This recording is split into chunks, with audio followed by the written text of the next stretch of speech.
I'm gonna give my thoughts on Star Trek now. I would consider myself an authority figure on that. I gotta give you the lore dump on myself so you can see how qualified I am, and then you know that you can base your opinions entirely on mine because my opinions are correct. But I've been into Star Trek my entire life. It was a thing me and my dad used to watch all the time. I've owned like 300 Star Trek books maybe, and I've read most of them. I could make an 8-hour video on just one topic in Star Trek if I really want to. And once I start running out of ideas on what to talk about, I'm sure we'll start getting some long dissertations on the Romulan Star Empire. But I'm gonna go over my thoughts on the different shows, and I'll just do them in chronological order, and the movies too. But spoiler alert, I don't find the Paramount Plus stuff to be very good, or the Abrams movies. But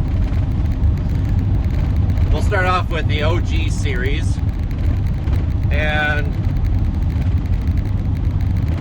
I never cared for that one as much as the other later shows like Next Generation, Deep Space Nine, Voyager. I like it a lot. It definitely has its place in history.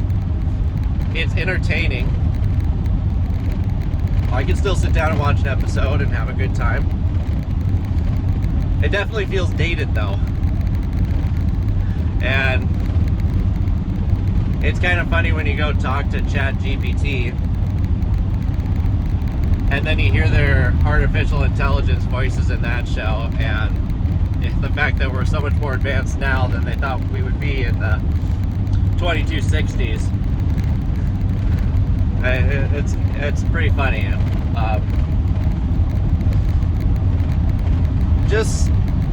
I kind of agree with most people with that the first season is the best one. There's 3 seasons, and it goes downhill after that. Talk about some particular episodes. Balance of Terror is one of the all-time great episodes of any of the Star Trek shows. City on the Edge of Forever is really good. I actually think that one's a little overrated, but that's a good one. Spock's Brain from season 3, I would argue is actually better. I'm not saying it's good, but I would argue it's better than what people think. I've always had a soft spot for more of the season 1 episodes though. What Are Little Girls Made Of is an interesting one. That's the one where they got the duplicate Kirk robot. My camera's gonna... Miri is not that bad. I think people like to shit on Miri. I don't think it's that bad. Oh, the sun is now shining. Goofy. But that's the one, if I remember right, where they run into a planet that just by chance happens to be this duplicate Earth, which is just this silly idea. I think that was Miri. Conscience of the King is that's a pretty good episode. That's the one with Kodos the Executioner. Boy, why am I not really drawing any episodes? The first episode with Kirk, where no man has gone before. It's kind of fun to watch that and see the evolution of the series from there. Corbomite maneuver. I always enjoy that one too. And what's that one? The Evil Within. That's got some of William Shatner's finest acting, bar none. The Cage is interesting with Pike. It's not a bad episode, and I do like that it was used later on to set up Strange New Worlds, which I think out of the Paramount shows, it is, outside of Picard season 3, it's the best one. The original series movies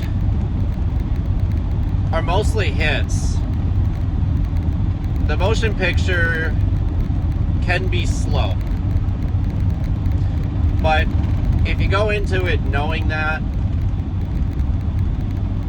I think the story is solid and it's pretty entertaining. It's got that 2001 vibe, and I do think 2001 is a great movie. I'm one of those people. With 2001, I think you either hate it or you love it, and I'm one of those guys who loves it. But it definitely seems like they were trying to go for that with the motion picture, because that's the movie that feels the most like 2001. Wrath of Khan is the greatest Star Trek movie ever made, based off of an episode called Space Seed, where they first meet Khan. And that's a pretty good episode too. One of the top tier episodes, but it's not the greatest one. But Khan is a really good villain, and Wrath of Khan is a great movie. One of the things I didn't notice about that movie until it was pointed out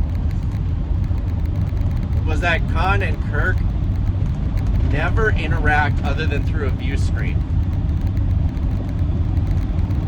which is a neat thing. I guess I found it neat anyways. Search for Spock, the third movie. That one's pretty good. I tend to think of it's kind of forgettable, other than when they destroy the Enterprise. Voyage Home is a fan favorite, but actually, out of the original 6 movies,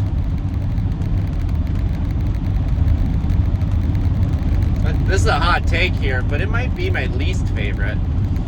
I like the humor in it, but I don't find it to be as compelling as the others. Final Frontier is the 5th movie. That's the one that gets shit on all the time.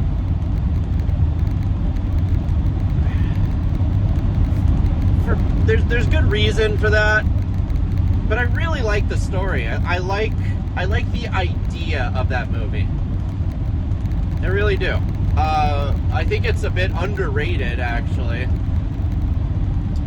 Uhura doing that dance thing though, that's really weird. I wish she was a little too old at that point for that to be great.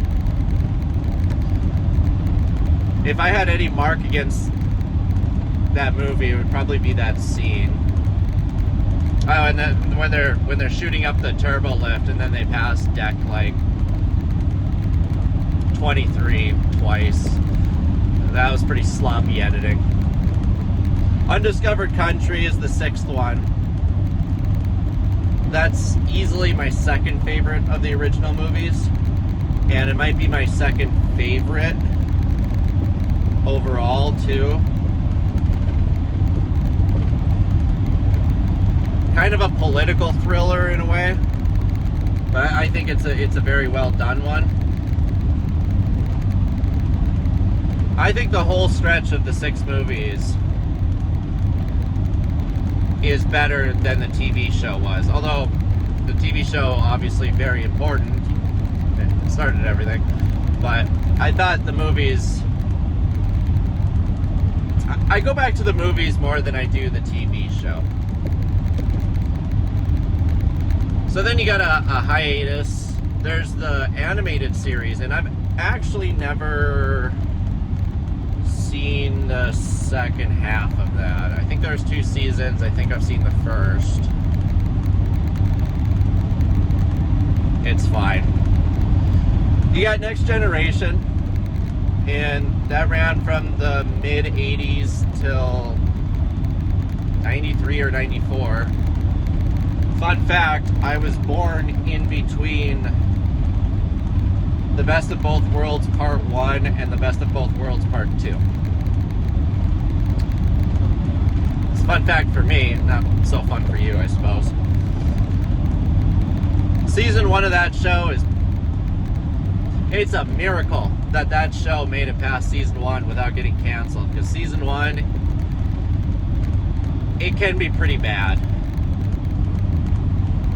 My least favorite part about the earlier seasons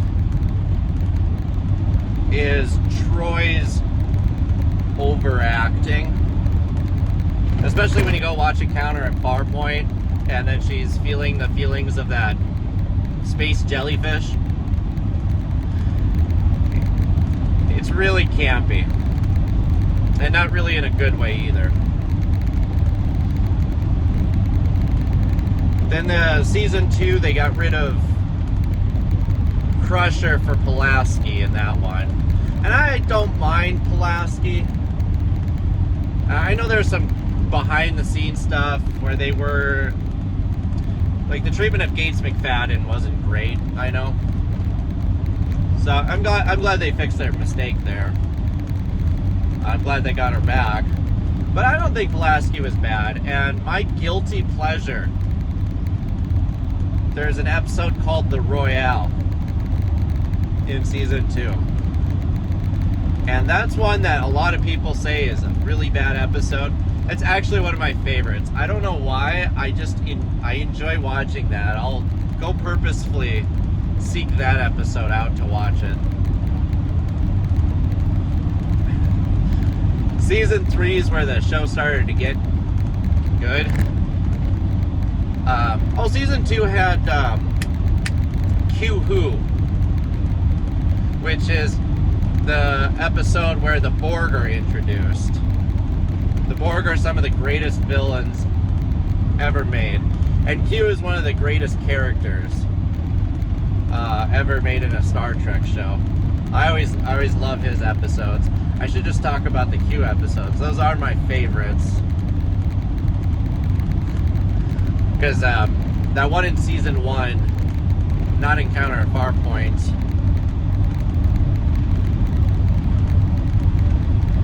the name of it's escaping me now, but where he gives Riker the powers of the Q.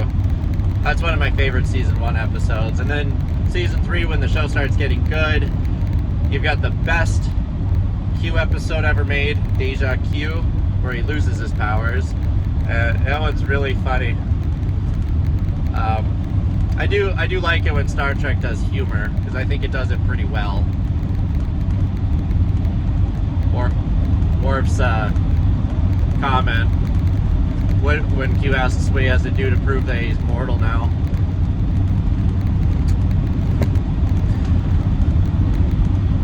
Then season 3 ends with the Best of Both Worlds, which is the cliffhanger when the Borg cube starts coming to the Federation and they abduct Picard and assimilate him into Locutus. Season 4 obviously picks up on that. They rescue Picard because, I mean, of course they do. But season 4, 5, and 6 continue a great stretch. Season 7 is a bit more hit or miss. That's got the space ghost sex episode.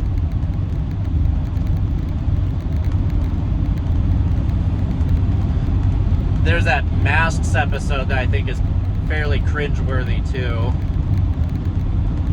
But it's got all good things, which is the series finale.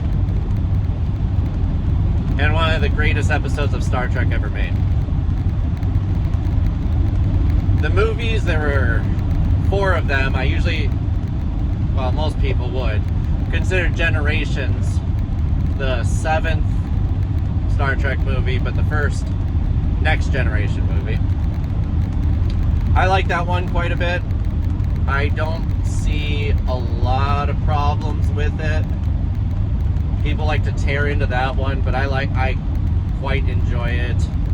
First Contact is easily the best of the Next Generation movies.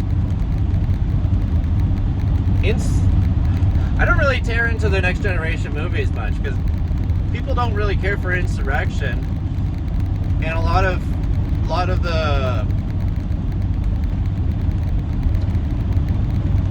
thought process. I'm looking for a word, I can't think of what it is. Oh, the zeitgeist is that it's like an extended episode of the TV show. How is that a bad thing? I liked Insurrection.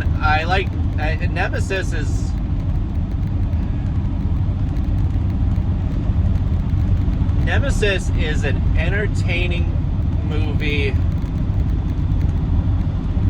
that presents itself as being better than it is. So if you really think about Nemesis,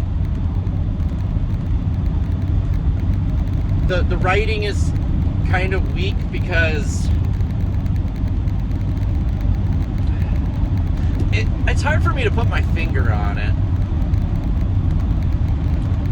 And some of it doesn't really make any sense. So they make a clone of Picard, the Romulans do. But when they would have done that, he wouldn't have, he would have been captain of the Stargazer or something. Unless they're doing this on a mass scale to all the commanders and ranked up from that, there's no way they could have known how important he would become. And I think it was pretty cheap to kill Data at the end. I know I just sort of made a little snide comment at the best of both worlds that, well, of course they had to get Picard. But then I'm saying, they shouldn't have killed Data. It's just that his death felt kind of cheap. I know he was saving the Enterprise, but that one just never quite sat right. But then they left themselves the little loophole, or their get out of jail free card with that, with B4.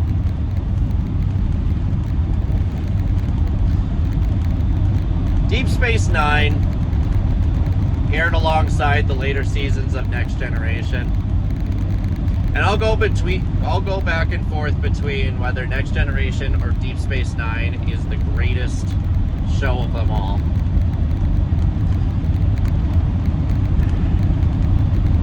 Really depends on my mood, I suppose. That season, the season 1 of that show, though, was definitely better than season 1 of Next Generation.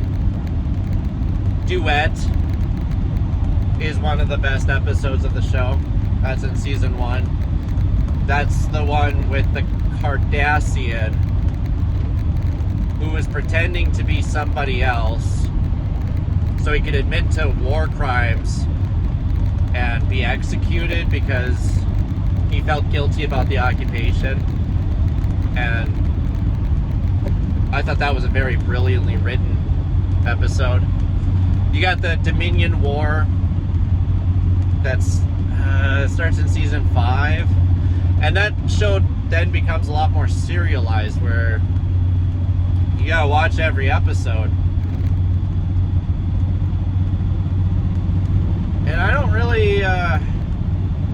there's advantages to serialized and there's advantages to episodic.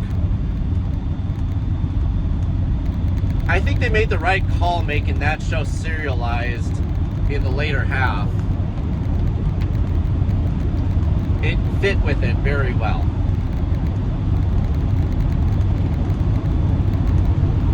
Voyager was one I missed out on as a kid. They had the first 2 seasons on a TV channel we had, and then they moved to a channel called UPN. So I never actually saw any episodes with 7 until I was an adult. The problem with Voyager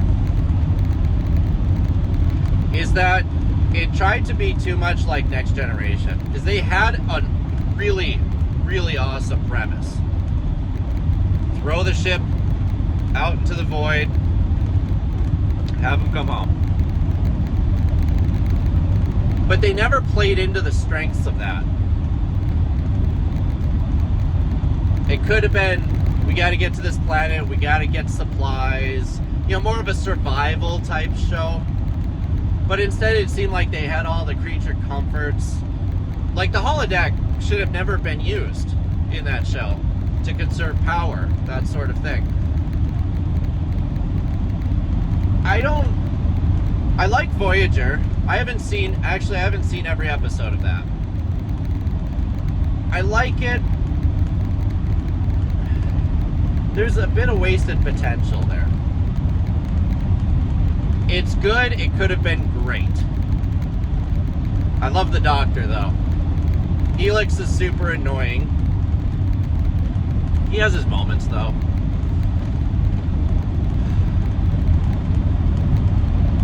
The characters are kind of bland. I like Chakotay fine. Janeway was... That's how I would describe all of them. It's fine. Janeway was fine. Tom Paris was fine. Harry Kim was fine.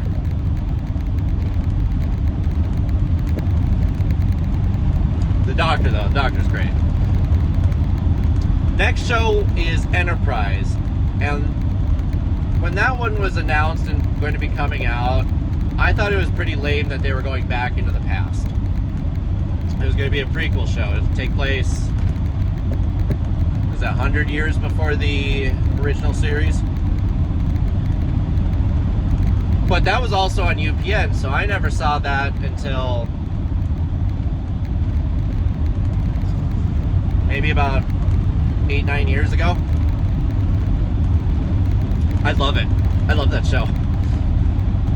I went into it with kind of low expectation. Not low, but I didn't go into it with really any expectations. I love it, but I've got a weird opinion on that show. I like seasons 1 and 2 the best, but it's got that frontier. We're gonna go explore, and it felt like it. It was. I really enjoyed it. Season 3 wasn't. That's where it started to lose me a bit. It got more serialized there. And that's a show that I don't think serialization did it any favors. You should have kept more episodic with that. So then we got this drought. No new Star Trek. 2005 is when Enterprise was canceled. And the only things we get before Discovery in 17 are the J.J. Abrams movies. I'm sure I'll make a video about Star Wars 2 at some point.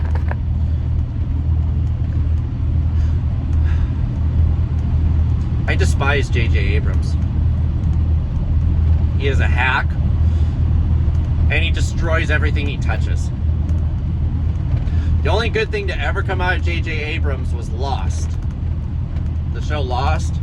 And he wasn't even that active in it. He mostly just helped create it. After that, I don't know.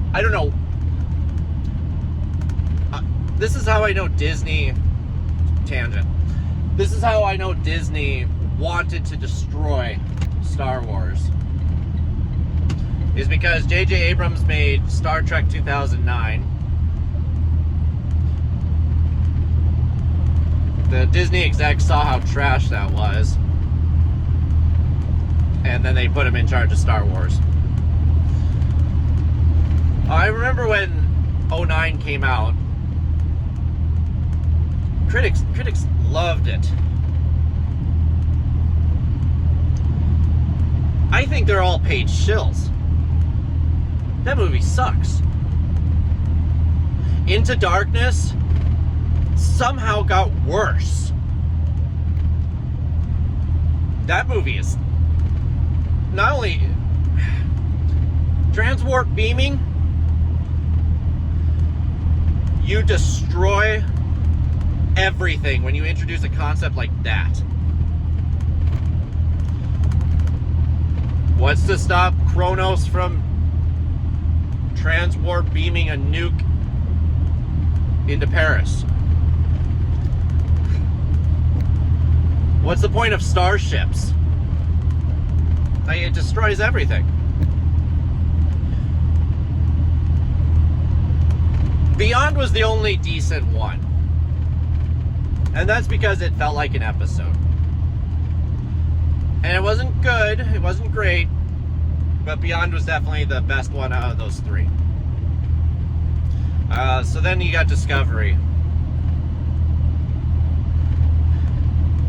I tried and I almost made it. I've watched all of Discovery until about halfway through season 5. For reference, that's the last season. I only had 5 episodes left, and then I could have finished the show. It would have been done. I just couldn't do it anymore. That show broke my spirit. So, my take on Discovery. Each season has its own big storyline. For what that show was, I can get behind that idea. That's not a terrible way to structure the show. Season 1 was all about the Mirror Universe and the Klingon Federation War. And Discovery takes place 10 years before the original series.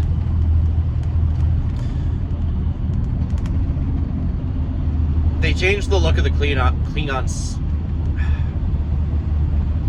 so radically for no reason. And even they knew they fucked up, because they started rolling that back, going back on that. And it's just disrespect like that it showed. It's like the first scene in the first episode. They show these radically different Klingons, and it's a message. It's a message to fans of Star Trek from before that they're in charge now and they're going to do what they want. And that kind of arrogance right there, to take something that was already 50 years old at that point. And yeah, I know they changed the look of the Klingons for the motion picture from the original series, but we can forgive that one. Okay, it was just people painted with like gold. The makeup was terrible. It was a makeup improvement. This is not a makeup improvement. This is a fuck you. So, already not up to a great start. But I think season 1 of Discovery was their best season. And that's because of Lorca.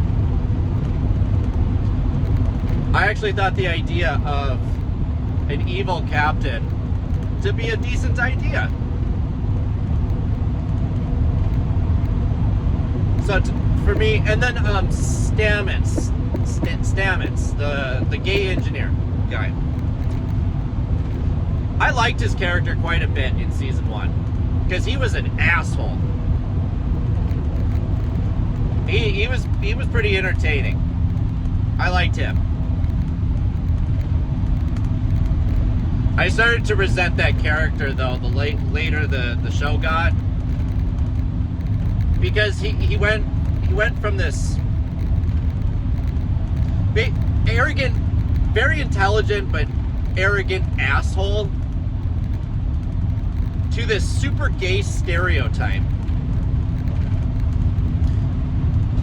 And I know what happened was some snowflake in charge thought, oh, we can't show a gay person being an asshole, so now we're gonna have him basically adopt this transgender character and just be this big softy, and they destroyed his character in the process. But I liked him, and even Culver. That's the doctor's name, isn't it? I like that just fine. I thought Culver was kind of blah, but he had a bit of a personality. But then they just became this stereotypical, but I don't even think it's stereotypical. I think it's this hyper sanitized gay couple. And at that point I couldn't stand them. Because it wasn't realistic. It was just someone trying to make characters that were as inoffensive as possible. But I think going back to season 1, Stamets and Lorca made that season the best one for me. Season 2 was the one with the Red Angel, and I still don't quite understand. I mean, I've only watched all these once. I think I watched season 1 twice. I don't quite remember the deal with that.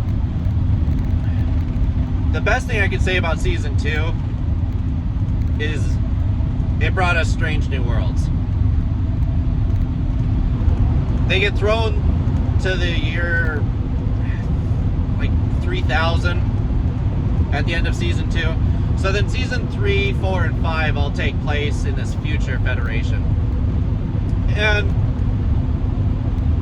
there's wasted potential there, because I actually thought the idea of the burn and this giant catastrophe and the Federation basically crumbling, and then they're trying to put the pieces back together. Earth left the Federation, all that. I thought that was actually okay. You know, it kind of goes against the premise of Star Trek, the optimistic future. So it kind of betrays that a little bit. But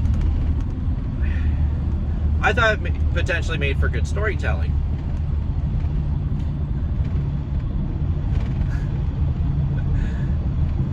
A crying Kelpian caused the burn. Fuck off. Oh, that ruined it. That condemned that show. Season 4.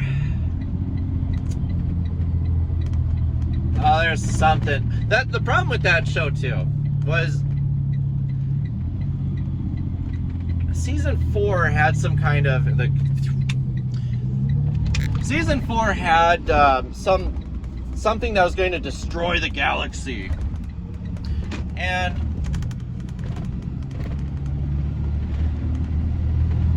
I find that to be a tendency when you don't have any good writing to do, to make the stakes really big. Because if it's big, it's going to hook people. It's going to be great. I find that to be lazy. You can have an end of the world threat written and have it written really well. But you'll find a lot of these are not written really well because that's being used as a crutch to cover up the fact that you have no good writing. I don't even remember what the threat was, but what I do remember is right at the end of that season is the one where they had Stacey Abrams being the president of Earth. Now, when it comes to cringe moments, it keeps rattling. When it comes to cringe moments from Discovery, the Crying Kelpian and her are the top two contenders. Bringing that direct of politics into Star Trek. Now, obviously, it wore its wokeness on its sleeve. Another reason I can't stand that show. But that's the most blatant it ever got about that. You know, the governor of Georgia.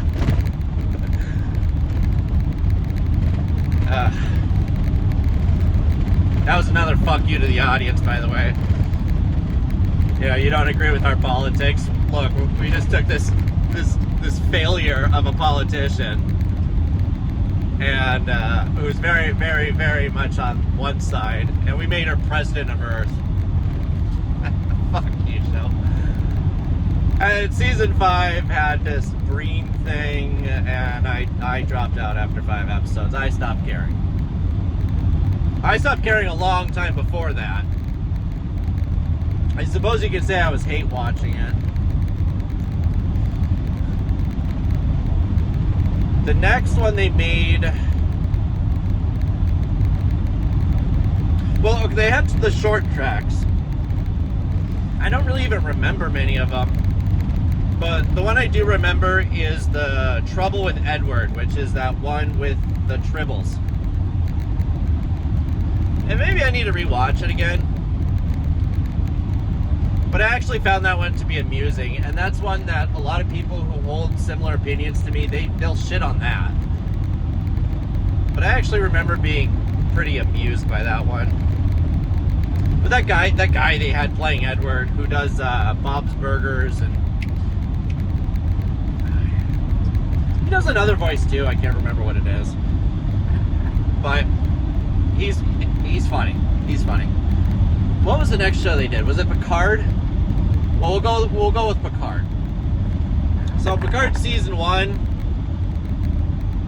is terrible. It's terrible. I was looking so forward to that show. I was excited. But no, they decided to take us in this weird, hyper-violent, oh, Picard's like this broken man now direction. It was very poor writing. It had like cool concepts, but they did it in such silly ways.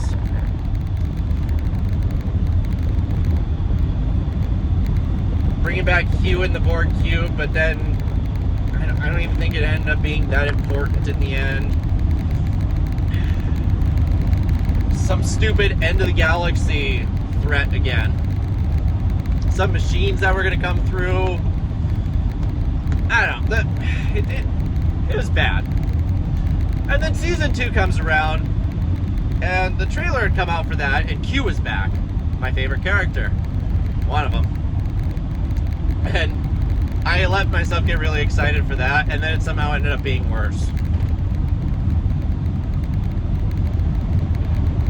It was, you know, there's a big commentary on it about immigration policy, and it's like, I know.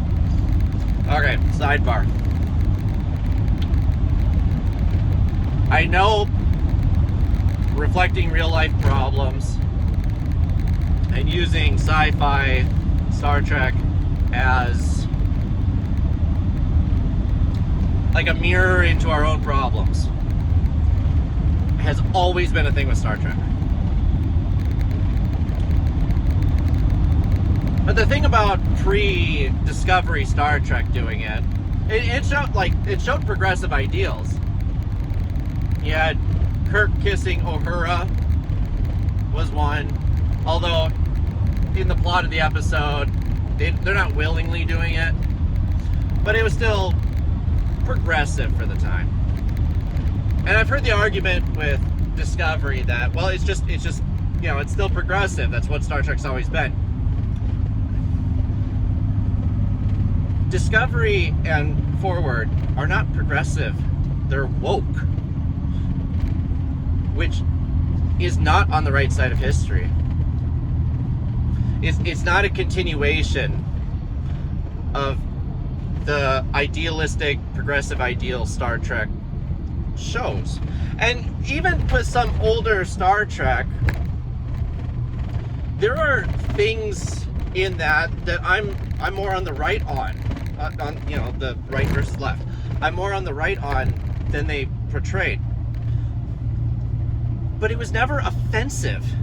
Like, it didn't turn me off from Star Trek, because it's not like I'm just going to listen to only shows that have my own ideals.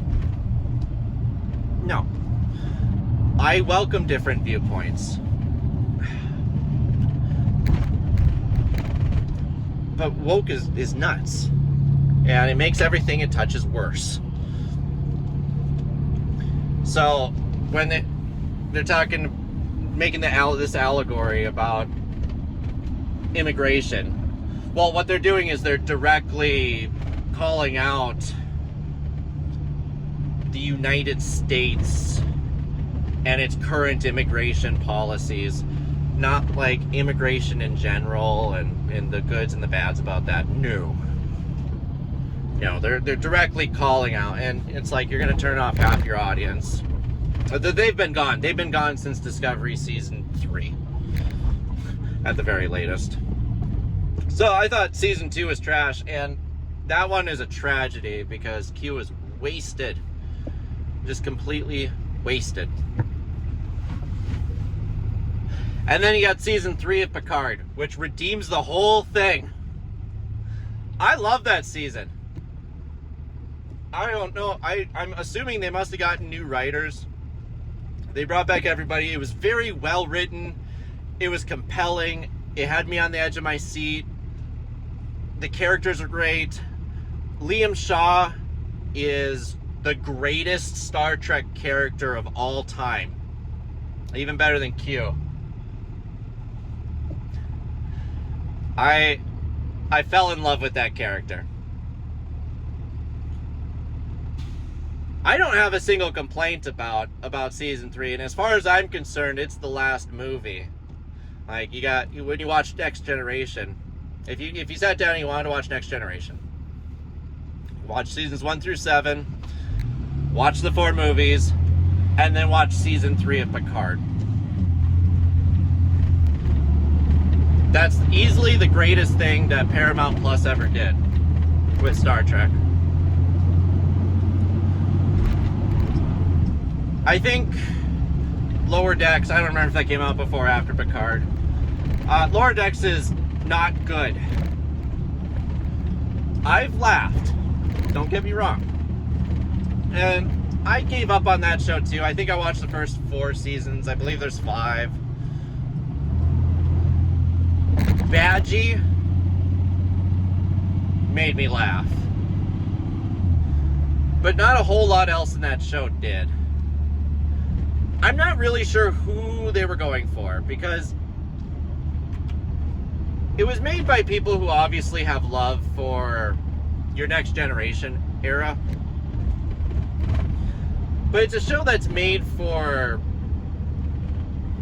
like Gen Zers.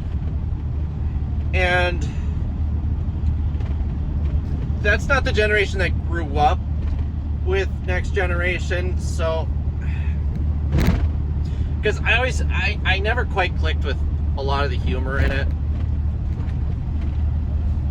I think the humor that they do in Star Trek, The Next Generation, is done masterfully, especially compared to Lower Decks. I don't find Lower Decks to be this grave sin on the Star Trek name. But I do think it was a bit of a miss. Prodigy was their Nickelodeon show. I watched 10 episodes of that. I got bored to death. That's all I gotta say on that. And then Strange New Worlds. I actually enjoy that show quite a bit, even though it is infected with the woke virus a bit.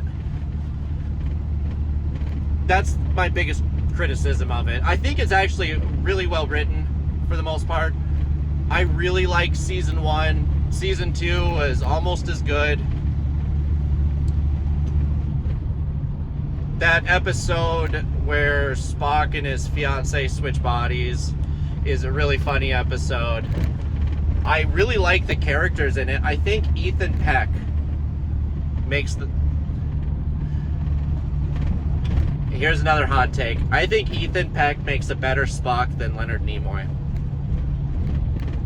Now, it's a different version of the character. He's younger. He doesn't have as much control over his emotions. Like, it really is a different version of Spock. So it's hard to compare them directly. There is a little bit of an apples and oranges situation there. I love his Spock. I love Captain Pike.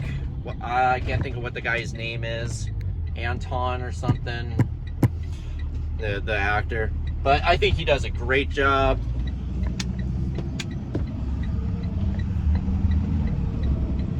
I think Uhura's alright. Their security officer, Una, are pretty good. Dr. How do you pronounce it? Mbenga? I like him quite a bit. Oh, there's that episode too. I don't remember what season it was, if it was 1 or 2. It's an episode that one where everything becomes like a fairy tale on the Enterprise.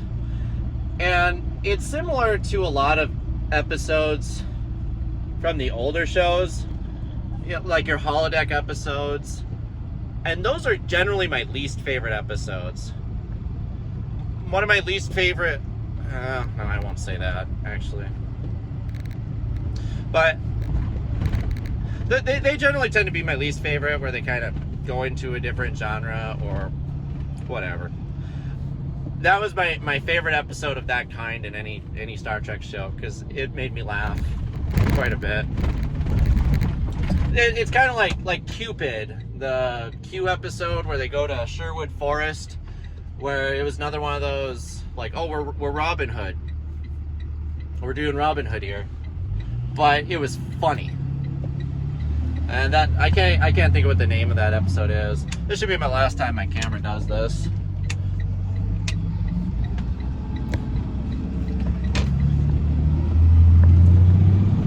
So that's covered most of the TV shows. Or not most, all the TV shows. They had announced, although I don't know if they're going to go through with it, but they had announced a spin-off of Discovery called Star Trek Academy. And I've at least given all of these shows a chance. I didn't finish Discovery, but by golly, I got like 90% of the way through it. 95%. Can't say I didn't try. Starfleet Academy will be the first Star Trek show that I just skip. Tilly is one of the worst characters ever made. I can't stand her. And the idea of Star Trek school, I hope and maybe they've already announced they're not going through with it, or they are. I don't know. I remember that announcement from like a year and a half ago. I hope they kill that show before it goes on, because they're just going to waste money. It's going to be a disaster. Oh, Section 31. They went from making that into a TV show into a movie. I knew that was going to be terrible because, well, most of this has been terrible. But Section 31 is best in Deep Space Nine in small doses. You have Luther, was that the guy's name? The more you know about Section 31, the less interesting it gets. So I'm glad that they had condensed it down to a movie, because an entire show revolving around that makes no sense. And then I heard the movie was absolutely terrible, and I have not watched it. I think I would have to be pretty bored someday to watch it. I'm sure I will at some point, but it's been out for at least 6 months by now already. I don't care. And I've got Paramount Plus.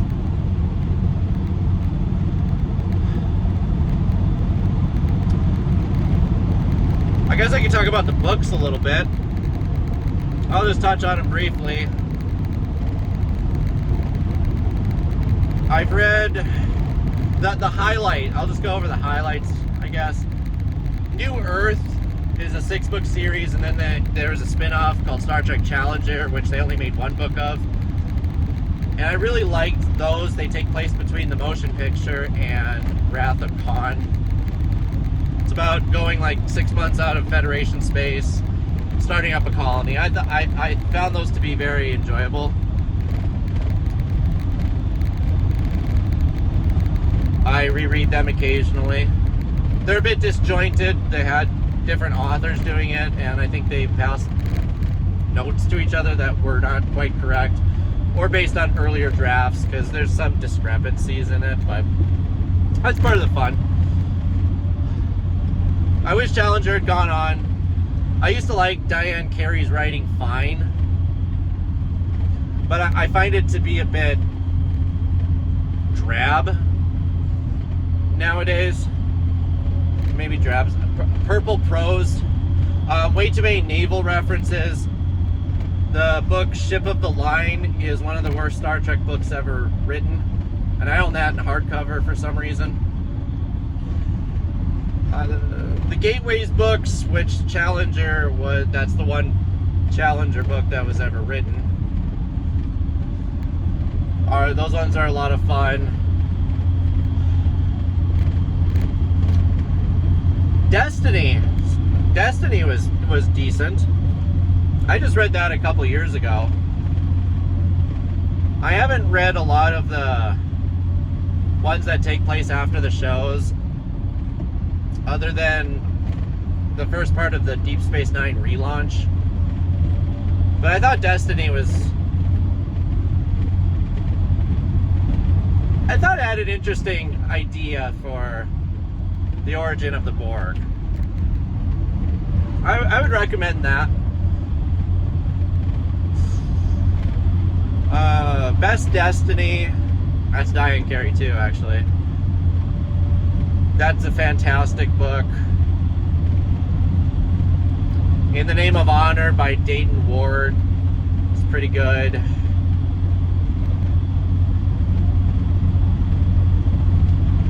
Man, I could probably sit and talk about a ton of them, but I'm coming up with blank. I think I've been working too long today.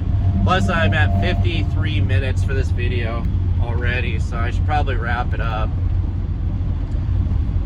I haven't played really any of the Star Trek video games other than a few of the Super Nintendo ones a little bit. I don't think any of them have ever been anything to write home about. I know Star Trek Online's got a bit of a following, but I don't do MMOs.